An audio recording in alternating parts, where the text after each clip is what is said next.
Bəli, bu günləri artıq sosial şəbəkələr, belə siz dediyiniz kimi, orada belə deyim, məşhurlaşmaq daha asandır. Ələxüsus da biraz səsin olunca mən çox tərifləməyi sevmirəm. Əslində qoy dinləyicilərimiz qərar versinlər. Bəli, bu günləri televiziyalarda çox yox, amma sosial şəbəkələrdə mənə demək olar ki, hər kəs tanıyır.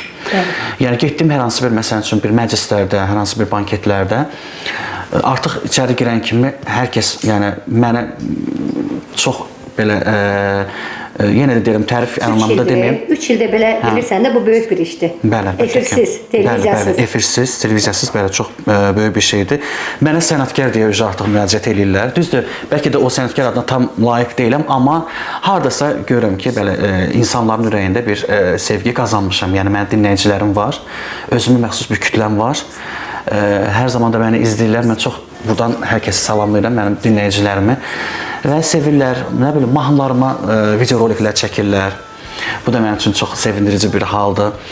Eyni zamanda, təbii ki, siz bildiyiniz kimi, mən müsabiqələrdə də iştirak eləmişəm. Bəli, ən böyük beynəlxalq müsabiqələrdə, məsələn, The Voice yarışması var.